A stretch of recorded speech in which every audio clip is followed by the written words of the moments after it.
Welcome again to the online classes of Patanga High School. My dear students, respected and honorable teachers,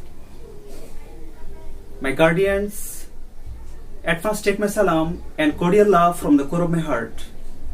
I hope that all of you are keeping well physically and mentally, and your study is going on at home as usual. My dear students, after a long vacation, I am here with an important topic before you. Today, I will not discuss on any specific topic. Rather, I will discuss today the solution to Dhaka Board 2020. 10টি কোয়েশ্চেনের মধ্যে যে 5টি question 4-5টি question খুবই সহজ, আমি আগে সেগুলো লিখে ফেললাম। এরপর আমরা যেগুলো জটিল, সিম্পল, কমপ্লেক্স, কম্পাউন্ড, এগুলো আমরা পরে করব, ঠিক আছে? প্রথম সেন্টেন্স লিখলাম, she passed her time in reading and writing. সে তার সময় পড়া এবং লেখার মধ্যে কাটিয়ে দিল। তো আমরা এটা কি করব? ইন্টারভিউ সেন্টেন্স করব। আমরা জানি অ্যাসার্টিভ সেন্টেন্স যদি হ্যাঁবোধক হয়, ইন্টারভিউ হবে নাবোধক, ঠিক আছে? যদি কোনো অ্যাসার্টিভ সেন্টেন্সে auxiliary verb, to be verb, to have verb এবং মডেল ভার্ব থাকে, আমরা সেই ভার্বগুলোকে শুরুতে নিয়ে এসে প্রশ্ন করতে হবে।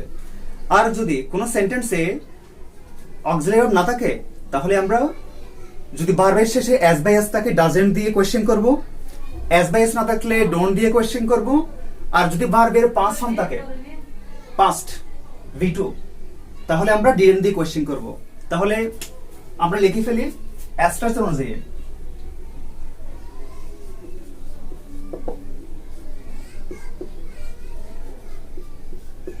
অক্সিলারি ভার্ব প্লাস সাবজেক্ট হচ্ছে কি she, মেইন ভার্ব কি পাঁচটা বসে যাবে বেস ফর্ম, তারপরে কি her time in reading and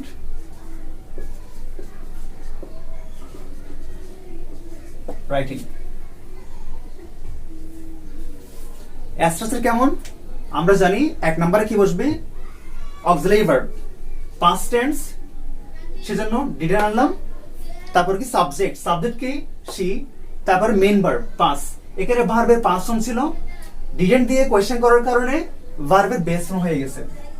আর বাকি সব কি যা ছিল তার লিখে দিলাম। তাহলে কি হলো? Didn't she pass her time in reading and writing? ঠিক আছে, আশা করি বুঝতে পারছো। Second question, she never told a lie. সে কখনো মিথ্যা কথা বলেনি, ঠিক আছে? এটাও কি করতে হবে? ইন্টারভিউ সেন্টেন্স করতে হবে। তাহলে এই সেন্টেন্স যেহেতু নেগেটিভ, আমাদের করতে হবে অ্যাফার্মেটিভ, হ্যাঁবোধক, ঠিক আছে? তাহলে এই সেন্টেন্স সাবজেক্ট হচ্ছে কি she, নেভারটা হচ্ছে অ্যাডভার্ব, টোলটা হচ্ছে মূল ভার্ব, আর এটা বাকি অংশ, ঠিক আছে? মিথ্যা বলা। তাহলে স্ট্রাকচার কি বলে? এক নম্বরে কি অক্সিলারি ভার্ব, যেহেতু টোলটা ভার্বের পাঁচ ফর্ম, আমাদেরকে ডিডেন্ট দিয়ে কোশ্চেন করতে হবে। কি দিয়ে? ডিডেন্ট দিয়ে। কিন্তু যেহেতু সেন্টেন্সটা নেগেটিভ, নেভার তাহার কারণে, তাহলে আমাদেরকে এটা পজিটিভ করতে হবে। তাহলে ডিডেন্ট দিয়ে প্রশ্ন না করে আমরা ডিড দিয়ে কোশ্চেন করব। তাহলে কি হয়? Did auxiliary verb plus subject কি she, ডিড she, নেভারটা এবার হয়ে যাবে। আর ভার্বের এটা ছিল কি ভার্বের V2 পাস্ট ফর্ম, আর এখানে হয়ে যাবে বেস ফর্ম। তাহলে কি হয়?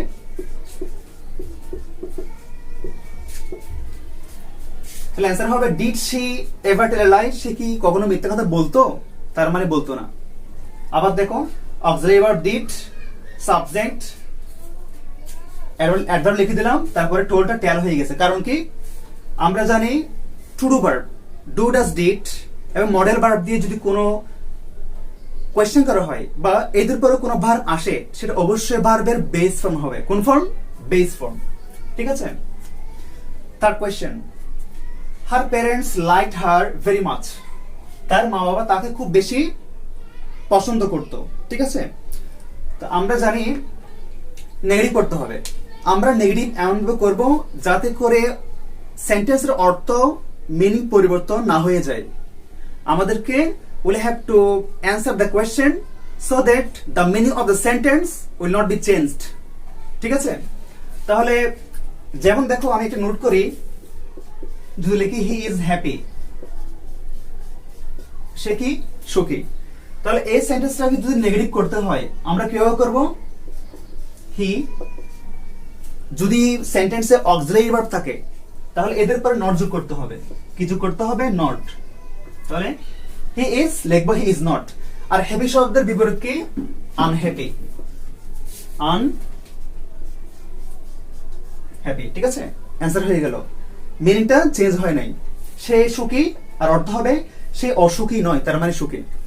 তাহলে দেখো আমরা কিভাবে করব answer? Negative, her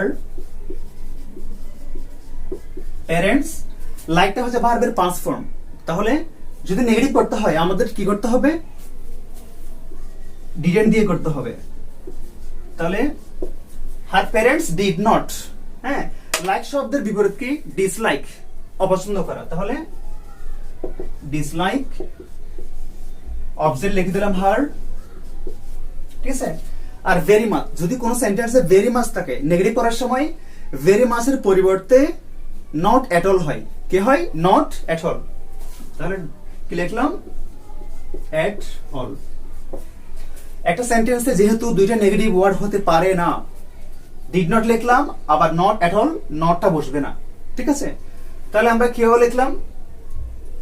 her parents did not dislike her at all. তার মা বাবা তাকে মোটেও অপছন্দ করতো না।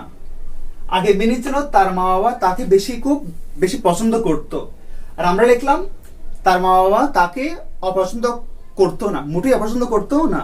তাহলে অ্যান্সারটা কি? দুইটাই কি সেম? ঠিক আছে। আচ্ছা, 4 নাম্বার দেখো অ্যান্সার। এভরিওয়ান প্রেজড হার। প্রত্যেকে তার প্রশংসা করলো। কি করলো? প্রশংসা। প্যাসিভ করতে হলে আমাদের রুল জানতে হবে। প্যাসিভ ভয়েস কিভাবে হয়? 1 নাম্বারে কি বসবে? অবজেক্টের সাবজেক্ট ফর্ম। 1 নাম্বারে অবজেক্টের সাবজেক্ট ফর্ম, এই যেখানে হার। তাহলে লিখলাম আগে হার লিখলাম, অবজেক্টের সাবজেক্ট ফর্ম। 3 নাম্বারে কি? 2 নাম্বার বাদ। 1 নাম্বারে অবজেক্টের সাবজেক্ট ফর্ম, 3 নাম্বারে বাই এর পরে সাবজেক্টের অবজেক্ট ফর্ম। তাহলে এখানে সাবজেক্ট ফর্ম কি? বাই লিখলাম, এভরিওয়ান বসে দিলাম। ঠিক আছে, এবার 2 নম্বরে কি লিখবো? Auxiliary verb plus V3। এখন আমরা জানি যদি সেন্টেন্স পাস্ট ইনডিফিনিট টেন্স হয়, কোন টেন্স? পাস্ট ইনডিফিনিট টেন্স, তাহলে অক্সিলারি ভার্ব কি বসে? ওয়াজ বা ওয়্যার প্লাস V3, ওয়াজ বা ওয়্যার বসে। এখন আমরা এখানে কি হার, হারটা অবজেক্ট প্রোনাউন, এটা সাবজেক্ট প্রোনাউন কি? শি। তাহলে শি। এখন শি এর জন্য কি ওয়াজ হবে না ওয়্যার হবে? অবভিয়াসলি ওয়াজ হবে যেহেতু সিঙ্গুলার। তাহলে শি ওয়াজ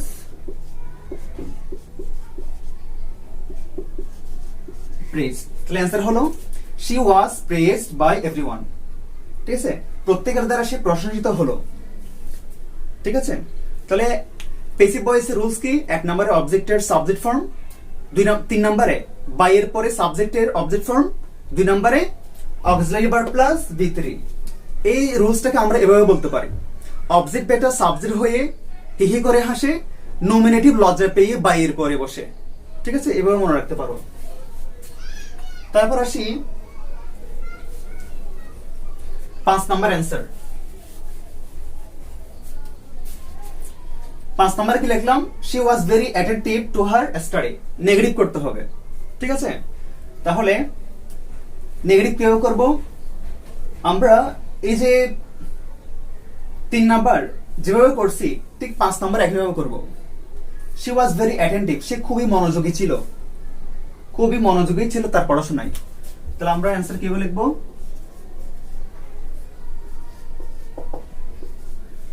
শি অক্সিলারি আছে, এরপর নট যোগ হবে। She was not. ভেরি থাকলে সে ওয়ার্ডগুলো বাদ যাবে, এদের পরিবর্তে অ্যাট অল বসে। তাহলে শি ওয়াজ নট। হ্যাঁ, অ্যাটেন্টিভ শব্দের বিপরীত শব্দ কি? Inattentive. Inattentive to her study at all. ঠিক আছে, এই ভেরি পরবর্তী কি লিখলাম, এট অল লিখে দিলাম। তাহলে অর্থ হয় she was not inattentive to her study at all, সে তার পড়াশোনায় মোটেও অমনোযোগী ছিল না। আমরা at allটাকে আমরা চাইলে she was not inattentive at all, আমরা চাইলে inattentive এর পরেও at all লিখতে চাইলে পারবো। ঠিক আছে, তাহলে এই হচ্ছে 5টি আমরা যেগুলো সহজ মোটামুটি করে ফেললাম। এরপর আমরা কি করব, বাকি 5টা করব। ঠিক আছে প্রিয় শিক্ষার্থীরা, এবার আমরা বাকি কোয়েশ্চেনগুলোর মধ্যে সিম্পল কমপ্লেক্স কম্পাউন্ড নিয়ে আলোচনা করব। এই টপিকটাকে স্টুডেন্টরা খুবই কঠিন এবং জটিল মনে করে। আদত এই টপিকটা আসলে মোটেও কঠিন নয়, জটিল নয়। আমাদের আগে সিম্পল কমপ্লেক্স কম্পাউন্ডের বৈশিষ্ট্য সম্পর্কে জানতে হবে। আর if someone knows how to make a sentence perfectly, she is able to answer the question very easily. যদি কেউ মেকিং সেন্টেন্স কিভাবে গঠন করতে হয় সেটা জেনে যায়, তাহলে এই তাদেরকে রুলস মুখস্থ করতে হবে না, এমনিতে কি পারা যাবে। আর রুলস দিয়ে কখনো এই টপিকে জয় করা যাবে না। ঠিক আছে, সিম্পল সেন্টেন্সে একটি মাত্র স্বাধীন বাক্য, একটা সাবজেক্ট থাকবে, একটা মেইন ভার্ব থাকবে। কমপ্লেক্স সেন্টেন্সে দুইটা সাবজেক্ট, দুইটা মেইন ভার্ব, তার মধ্যে একটা ইন্ডিপেন্ডেন্ট ক্লজ আর একটা ডিপেন্ডেন্ট ক্লজ, অর্থাৎ একটা স্বাধীন বাক্য আর একটা পরাধীন বাক্য থাকবে। কম্পাউন্ড সেন্টেন্সে দুইটা স্বাধীন বাক্য থাকবে, মাঝখানে থাকবে কিছু কনজাংশন বা কোঅর্ডিনেটরস। ঠিক আছে, আর আমরা যখন সিম্পল কমপ্লেক্স কম্পাউন্ড চেঞ্জ করব, সেই ক্ষেত্রে আমাদের মনে রাখতে হবে ইন্ডিপেন্ডেন্ট ক্লজকে আমরা চেঞ্জ করতে পারবো না সাধারণত। ঠিক আছে, তাহলে দেখো কি লিখলাম, once upon a time there was a nice little girl name Tarin, অর্থাৎ তারিন নামের কোন এক সময় একটা ছোট্ট সুন্দর মেয়ে ছিল। তা আমাদের করতে হবে কম্পাউন্ড সেন্টেন্স। কম্পাউন্ড সেন্টেন্স কিভাবে গঠন করব, এন্ড বার সো অর। হ্যাঁ, তাহলে আমরা অ্যান্সার কিভাবে লিখবো, এখানে দেখো ওয়ান্স থেকে শুরু করে গার্ল পর্যন্ত এটা ইন্ডিপেন্ডেন্ট ক্লজ, যেটাতে হাত দেওয়া যাবে না। তাহলে আমরা সেটা আগে লিখে দিব। তাহলে দেখো answer, once upon a time there was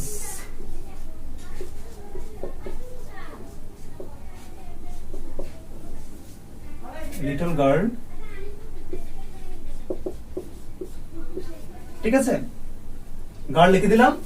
এরপর আসতেছে কি নেম তারিন, তারিন নামের। তো আমরা এন্ড একটা এন্ড যুক্ত করে দিব, এন্ড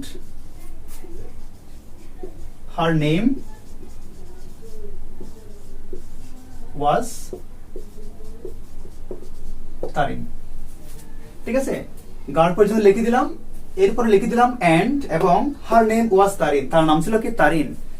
যেহেতু ওয়ান্স আপন আ টাইম ওয়াজটা পাস্ট ফর্ম, যেহেতু মেইন ক্লজটা হচ্ছে পাস্ট টেন্স, সেহেতু হার নেম ইজ না হয়ে ওয়াজ হয়েছে। ঠিক আছে, আচ্ছা যদি আমরা এই সেন্টেন্সকে কমপ্লেক্স সেন্টেন্স করি, কমপ্লেক্স যেটা বর্তমানে সিম্পল আছে, তা আমরা কমপ্লেক্স কিভাবে করব, খুবই সিম্পল।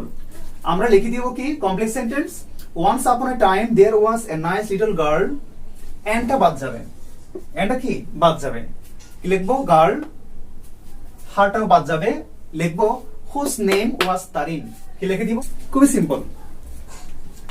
আশা করি বুঝতে পারছো। ঠিক আছে, আচ্ছা এরপর আসি 7 নাম্বার। তো she was a nice little girl, যদি বা সে একটা ছোট্ট সুন্দর মেয়ে, she was not an ordinary child, সে কোনো সাধারণ শিশু নয়।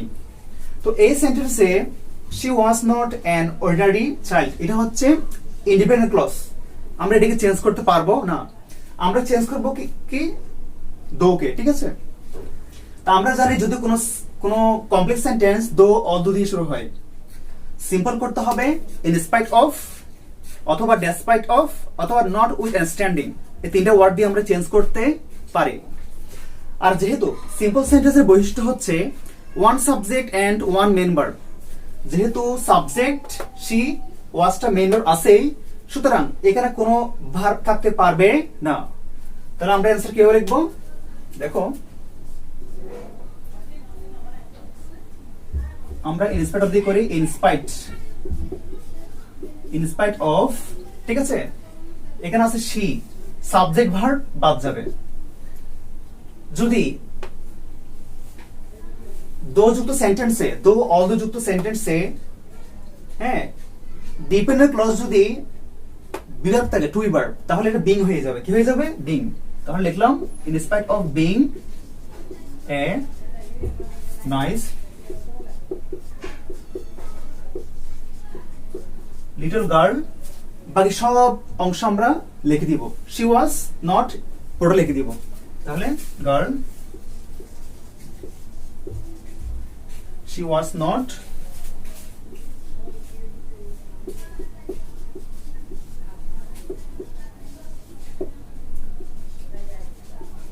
ordinary child। খুবই সিম্পল। আরেকটা নোট করতে পারো, যদি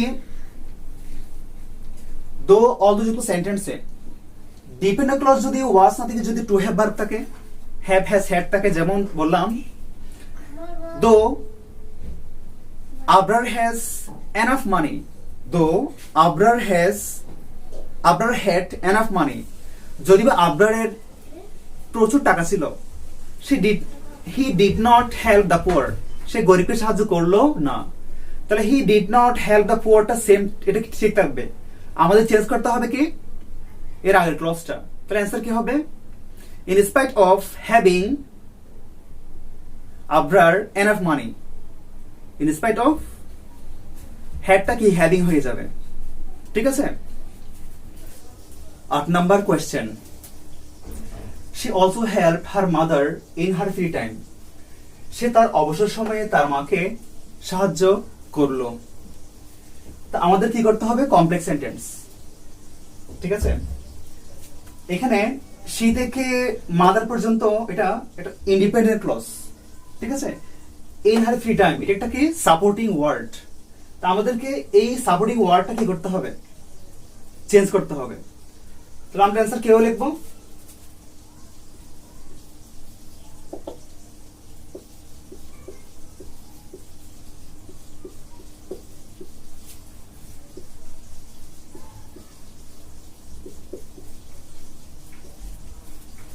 হ্যাঁ, she also helped her mother, সে তার মাকে সাহায্য করলো।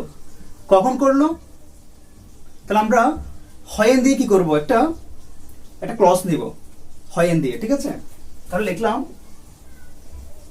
হয়েন she was free, যখন সে ফ্রি ছিল তখনই সে তার মাকে হেল্প করলো। তাহলে কমপ্লেক্স সেন্টেন্স হয়ে গেল। অথবা আমরা when she was free এর পরিবর্তে আমরা লিখতে পারি when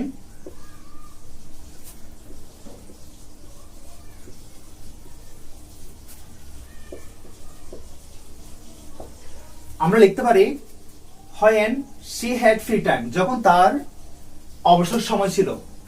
ঠিক আছে? তাহলে এই সেন্টেন্সে কি when এর আগে সাবজেক্ট মেইন ভার্ব, when এর পরে she was subject main verb, আবার she had subject main verb. তাহলে দুইটা ক্লজ হয়ে গেছে। ঠিক আছে? একটা হচ্ছে কি প্রথমটা ইন্ডিপেন্ডেন্ট ক্লজ, পরেরটা ডিপেন্ডেন্ট ক্লজ। ঠিক আছে? তাহলে আমরা কমপ্লেক্স করলাম। আচ্ছা, আমাদেরকে যদি কনফাউন্ড করতে বলা হয় আমরা কিভাবে করব? দেখো, যখন সে ফ্রি ছিল তখন সে তার মাকে সাহায্য করলো। তাহলে আমরা এভাবে লিখতে পারি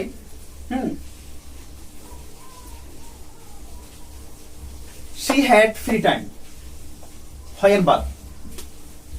যদি আমরা কনফাউন্ড করি এভাবে করতে পারি she had free time, তার তার কি ছিল, অবসর সময় ছিল, and she also had her mother, অথবা she was free, সে অবসর ছিল, সে কি ছিল, ফ্রি ছিল, and she also had her mother, এবং আমরা কমপ্লেক্স সেন্টেন্স তৈরি করতে পারি। ঠিক আছে, আশা করি বুঝতে পারছো। 9 number question, she worked hard to shine in life, সে জীবনে শাইন করার জন্য কঠোর পরিশ্রম করলো। আমাদের কমপ্লেক্স সেন্টেন্স করতে হবে।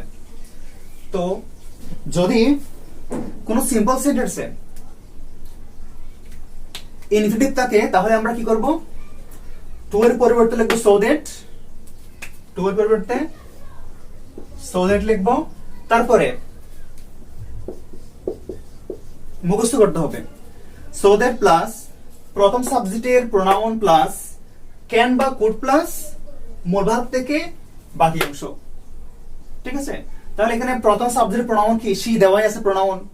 যদি এখানে যদি করিম থাকতো বা আবরার থাকতো কি হতো, যদি কোনো মেয়ের নাম থাকতো তাহলে শি হতো, যদি থাকতো পিপল মানুষ প্লুরাল তাহলে এখানে দে হতো। আর এখানে কুড কেন হলো, যেহেতু ওয়ার্ড এটা হচ্ছে কি পাস্ট ফর্ম। ঠিক আছে, যদি সিম্পল সেন্টেন্সে মূল ভার্ব পাস্ট টেন্স হয় তাহলে কুড হবে, আর যদি প্রেজেন্ট টেন্স হয় তাহলে ক্যান হবে। আশা করি বুঝতে পারছো। এরপরে আমাদের last question, she was one of the most intelligent girls in the class, সে ক্লাসের মধ্যে সবচেয়ে মেধাবীদের মধ্যে একজন। আমরা জানি ওয়ান অফ দা দিয়ে যদি কোনো কি সুপারলেটিভ ডিগ্রি শুরু হয় তাহলে পজিটিভ ডিগ্রি কি দিয়ে করতে হবে, ভেরি ফিউ দিয়ে। কি দিয়ে, ভেরি ফিউ। ঠিক আছে, আর superlative degree element one of the থাকবে, মোস্ট থাকবে, এগুলো পজিটিভ এবং কম্পারেটিভ কি বাদ যাবে। তাহলে আমরা কিভাবে লিখবো, ভেরি ফিউ, এরপর কি লিখবো, এই যে ডিগ্রির পরে, ডিগ্রি কি মোস্ট ইন্টেলিজেন্ট ডিগ্রি, ডিগ্রির পরে যে অংশ থাকবে সেই অংশটি আমরা ভেরি ফিউর পরে বসে দিব। তাহলে কি লিখবো, very few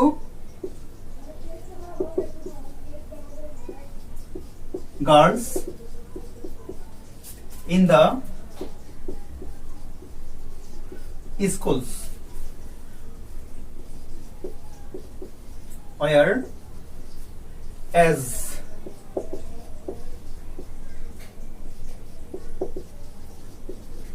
intelligent as she। ঠিক আছে, খুবই সিম্পল। কি লিখবো, very few girls in the schools, verb এখানে ওয়াজ ছিল আর এখানে ওয়ার হয়ে যাবে। কেন, নো আদার দিয়ে যদি কোনো সেন্টেন্স শুরু হয় তাহলে ভার্ব হবে অবশ্যই সিঙ্গুলার, আর যদি ভেরি ফিউ দিয়ে কোনো সেন্টেন্স শুরু হয় ভার্ব হবে অবশ্যই প্লুরাল। সুতরাং যদি ইজ থাকে ভেরি ফিউর পরে আর হয়ে যাবে, যদি সেন্টেন্সে ওয়াজ থাকে ভেরি ফিউর পর কি হয়ে যাবে, ওয়ার হয়ে যাবে। ঠিক আছে, যদি কোনো কোয়েশ্চেন থাকে বা কোনো কিছু না বুঝো তাহলে কমেন্ট বক্সে কমেন্ট করবা। ঠিক আছে, আর আমি তোমাদের কিছু বাড়ি কাজ দেব, বাড়ি কাজগুলো ঠিকঠাক করবা। বিশেষ করে 2015 সাল থেকে 2020 সাল পর্যন্ত আমি এইচএসসি স্টুডেন্টদের উদ্দেশ্যে আজকে এই ক্লাসটা করা। যারা ক্লাস 9-এ পড়ো তারাও কি, তোমরাও কি এই ক্লাস থেকে উপকৃত হবে বলে আশা রাখে। তোমরা 2015 থেকে 2020 পর্যন্ত গ্রামার গুলো বারবার কি করো, রিপিট করো। ইনশাআল্লাহ এখান দিয়ে কমন পাবা, টেস্ট করে কমন পাবা এবং ফাইনালেও কমন পাবা। প্রত্যেকে ভালো থেকো, সুস্থ থেকো, আল্লাহ হাফেজ।